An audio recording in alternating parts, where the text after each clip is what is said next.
She kept saying yes, until her life belonged to everyone but herself. This is a story about the most difficult and most important word in our vocabulary, the word no. It is a lesson about the power of boundaries, the walls we need to build, not to push the world away, but to protect what is most valuable inside of us.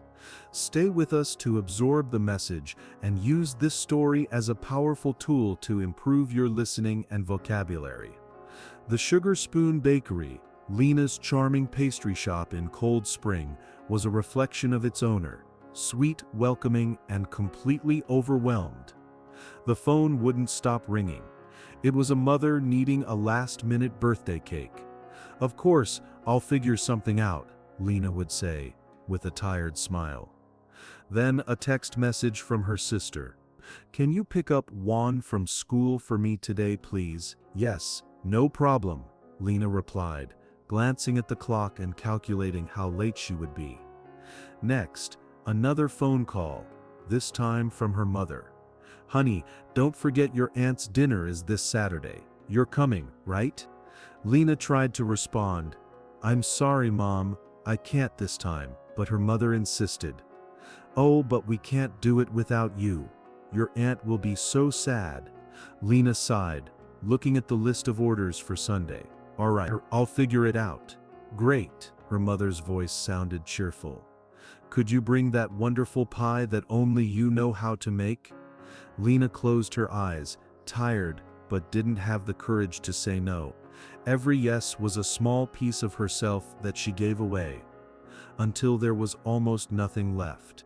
The scene repeated itself every night, the empty shop, her body aching with exhaustion, and the notebook with her own creations, her true dream, closed on the counter. She would look at it with a deep longing, but the energy to open it had already been distributed in slices of cake and favors for others. It was on a particularly chaotic afternoon, with the phone ringing non-stop, and a line of impatient customers, that calmness walked in through the door. Her name was Maya, a regular customer who was never in a hurry.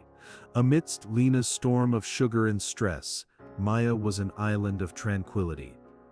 That day, Maya observed as Lena tried, unsuccessfully, to say no to a customer who was insisting on an impossible order for the next day. Lena gave in, as always, with a forced smile, adding one more weight to her already burdened shoulders. When her turn came, Maya didn't place her order immediately. She just looked into Lena's eyes and said, her voice soft, "You give so much of yourself to this place." Lena shrugged, as if exhaustion were the standard price of doing business. "It's what has to be done," she replied.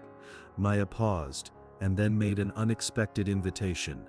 "I'm going to the climbing gym this weekend. It's my way of silencing the world and focusing on just one thing. Come with me." Seeing Lena's hesitation, she added, "Not to climb, just to breathe a different kind of air." The invitation was so strange, so disconnected from Lena's reality, that she found herself agreeing before she could even think. Perhaps a different kind of air was exactly what she needed to keep from suffocating. The climbing gym was nothing like Lena's world. There wasn't the sweet smell of vanilla, but the dry smell of chalk. There wasn't the chaotic noise of orders and phones, but a focused silence, broken only by the soft sound of shoes on the wall and calm instructions exchanged between climbers. It was a world of deliberate movement. Lena watched Maya prepare. She studied the wall, not with anxiety, but with the respect of someone reading a map. Another climber approached, suggesting an alternative, perhaps more challenging, route. Lena, who always adjusted her plans to please others, expected Maya to agree. Instead, Maya just smiled and said a quiet no. "Today, this is my path," and she began to climb, focused only on her own plan, at her own pace. Later, after a few climbs, Maya's fatigue was visible. She sat down to rest, but another climber approached, full of energy. "Come on, Maya, just one more. That blue route." Lena held her breath. It was the kind of well-intentioned social pressure she could never refuse. "But Maya, with the same calm as before, shook her head.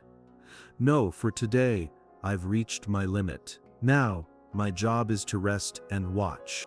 She said it without apology, without long justifications. It was a fact, a clear boundary, stated with peace. Lena was amazed. In her life, limit was a word that meant failure. For Maya, it seemed to mean wisdom, and she desperately needed to understand why. Lena. Later, sitting on a bench, watching the other climbers, Lena finally gathered the courage to ask, "How can you say no so easily? I always feel like I'm disappointing people." Maya didn't look at Lena, but at the wall in front of them, as if the answer were written there on the colorful routes. "In climbing," she began, her voice calm, "your life depends on your handholds and your decisions. Every yes, every hold you choose is a total commitment of trust and energy. You say no to 100 bad or uncertain holds, so you can say a secure and confident yes to the one that will actually take you higher." She then turned to Lena, saying, "No isn't pessimism, Lena. It is your safety anchor. It's what keeps you from falling when your energy is at its end. The most important part is this: you need to know your limits and respect them. And then, with time, others learn to respect them too." Every word from Maya was like a light illuminating the dark corners of Lena's life. She finally understood her life was a dangerous climb. Every yes to a last-minute cake, to a favor that drained her, to an event that stole her peace, was an unsafe handhold she grabbed for fear of disappointing. She was so busy saying yes to everyone that she had saved no energy for her own climb. Her no's were not rejections. They were the safety anchors she needed to install to keep from falling into the abyss of burnout.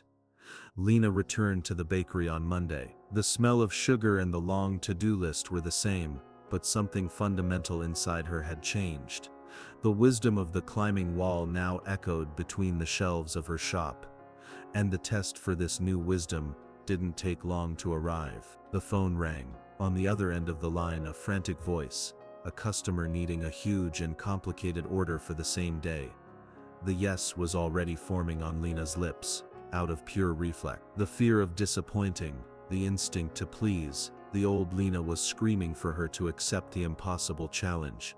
But then, another voice, calmer and firmer, spoke louder. She remembered the wall. This request wasn't an opportunity, it was an unsafe handhold on a slippery rock.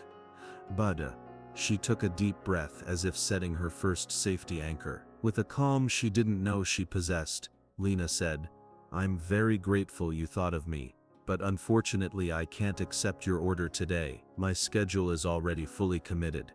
There was a silence, then an "okay, thanks" on the other end. And that was it. The world didn't end. As she hung up the phone, Lena felt a wave of two emotions at once, a residual terror and a dizzying freedom. And with the time and energy she had just protected, she turned, ignored the to-do list for others, picked up her My Creations notebook, and for the first time in a long time, began to climb her own mountain. This lesson on the power of boundaries resonated with you. Please leave a comment below telling us, what is your most important yes, the dream or project that you need to protect more courageously? Like and share this video so that more people can learn to install their own safety anchors. And don't forget to subscribe for more stories that help you learn English. Until next time, protect your energy, respect your limits, and continue your climb.